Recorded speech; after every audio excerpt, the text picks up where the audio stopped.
સૌ ખેડૂતોની એક માંગ છે કે ખેડૂતોના દેવા સંપૂર્ણપણે માફ કરો, ખેડૂતોના ધિરાણો માફ કરો.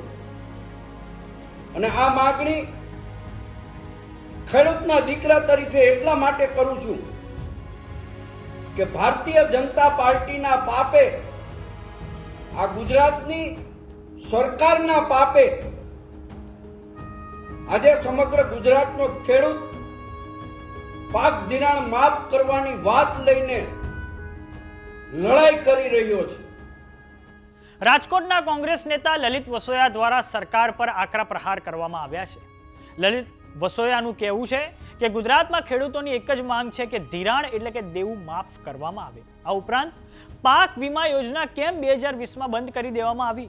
આજે ભારતીય જનતા પાર્ટીના પાપે સમગ્ર ગુજરાતના ખેડૂતો હેરાન થઈ રહ્યા છે. આખા દેશની અંદર ગુજરાત સિવાય પાક વીમા યોજના ચાલુ છે. તો હવે કમોસમી વરસાદના કારણે ખેડૂતોનો પાક નિષ્ફળ ગયો છે. જો પાક વીમા યોજના ચાલુ હોત તો ખેડૂતોએ સહાય મેળવવા માટે આંદોલન ના કરવું પડ્યું. જો હાલમાં ગુજરાતમાં પાક વીમાની યોજના ચાલુ હોત તો ભૂતકાળમાં ખેડૂતોને જેમ 85 થી 87% જેટલી પાક નુકસાનીની સહાય મળેલી છે તેમ ફરી એકવાર સહાય મળી જાત અને સાથે જ ખેડૂતોના ધિરાણ પણ માફ થઈ જાત. ભાજપના પાપના કારણે આજે સૌરાષ્ટ્રનો ખેડૂત પાક ધિરાણ માફ કરવાની વાત કરી રહ્યો છે. તો આ સાંભળો કોંગ્રેસના નેતા લલિત વસોયાએ સરકાર પર પ્રહાર કરતા શું કહ્યું છે.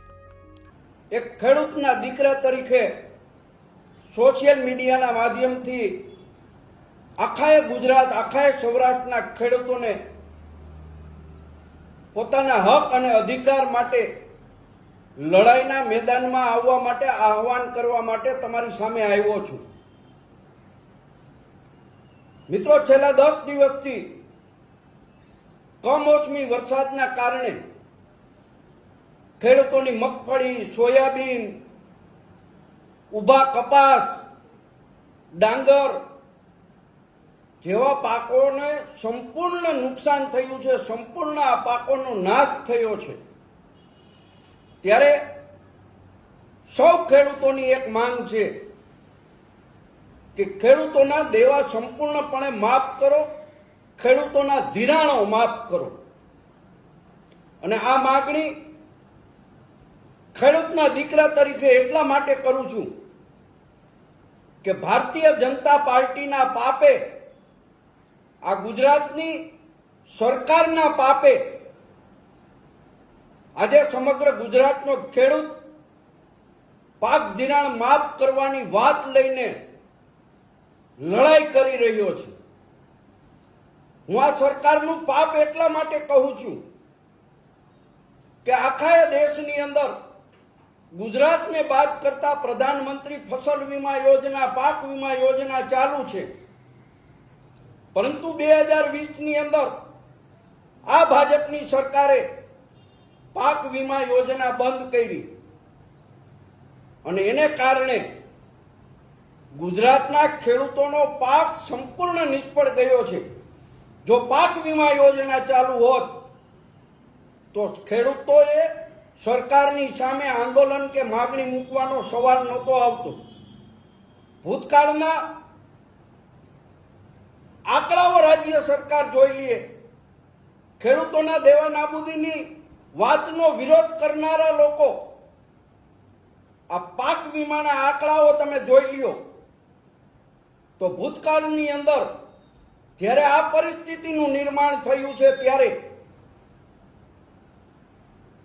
ખેડૂતોને 82, 85, 87% સુધીનો પાક વીમો મળ્યો છે. ખેડૂતોના ધિરાણો પાક વીમાને કારણે માફ થયા છે. ખેડૂતોના ધિરાણોના પ્રમાણની અંદર 87% સુધી પાક વીમો સૌરાષ્ટ્રના ખેડૂતોને મળ્યો છે. જો ભારતીય જનતા પાર્ટીની સરકારે આ પાક વીમા યોજના ગુજરાતમાં, સૌરાષ્ટ્રમાં ચાલુ રાખી હોત તો આજે સરકારના લોદર તોડવાની કોઈ ખેડૂતોને જરૂર ન પડત, આંદોલન કરવાની જરૂર ન પડત. અને સરકારનું પાપ છે, આ ભારતીય જનતા પાર્ટીનું પાપ છે.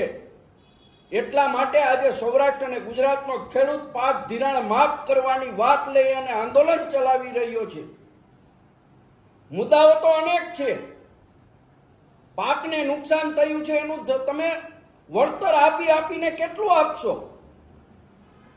સર્વેના નાટકો કરો. કૃષિ વિભાગ પરિપત્ર કરીને 20 દિવસનું સર્વે કરવાનું કહે. રાજ્યના કૃષિ મંત્રી 7 દિવસમાં સર્વે કરવાનું કહે. ગુજરાતના મુખ્યમંત્રી 3 દિવસમાં સર્વે પૂરું કરવાની વાત કરે. આ નાટક બધા બંધ કરો અને ખેડૂતોનું સંપૂર્ણ પાક ધિરાણ છે એ માફ કરવું જોઈએ.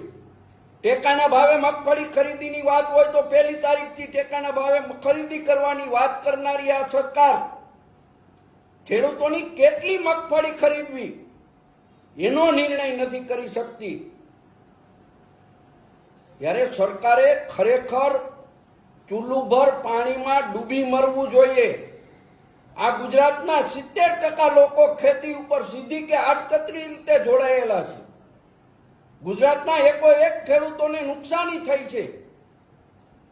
ત્યારે ખરેખર રાજ્ય સરકારે ખેડૂતોના ધિરાણો સંપૂર્ણપણે માફ કરવા જોઈએ. અને સૌ ખેડૂત મિત્રોને પણ મારી વિનંતી છે કે રાજકારણને કોરાણે મૂકો. અરે તમારે મત જેને દેવા હોય એને દેજો. હું તમને કહેવા નથી આવ્યો કે ભારતીય જનતા પાર્ટીની વિરુદ્ધમાં મતદાન કરો. તમારે મત જેને દેવા હોય એને દેજો, પણ તમારા હક અને અધિકારની આ લડાઈ અમે સૌ લડી રહ્યા છીએ. ત્યારે દરેક ખેડૂતોએ રાજકારણને કોરાણે મૂકી અને મેદાનમાં આવવું પડશે. રાજ્ય સરકાર ના પાપે આજે ખેડૂતો હેરાન થઈ રહ્યા છે.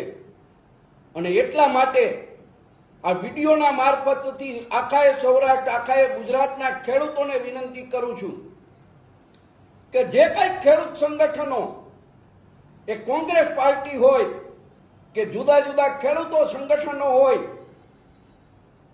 આ તમામની લડાઈની અંદર મોટી સંખ્યાની અંદર ખેડૂતો જોડાવ. આ આપણા હકની લડાઈ છે.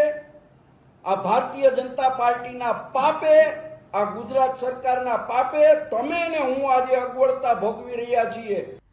કોંગ્રેસ પક્ષ ગુજરાતમાં ખેડૂતોના મુદ્દે હવે આક્રમક બની રહ્યો છે.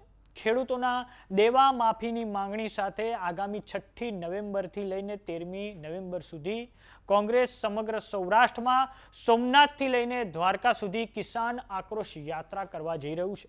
આ યાત્રા સૌરાષ્ટ્રના 10 જિલ્લાઓમાંથી પસાર થશે. વાત કરીએ અમરેલીની, તો ગુજરાતમાં 25મી ઓક્ટોબરથી જે કમોસમી વરસાદનો રાઉન્ડ શરૂ થયો તેમાં અમરેલીમાં ખૂબ મોટું નુકસાન થયું છે.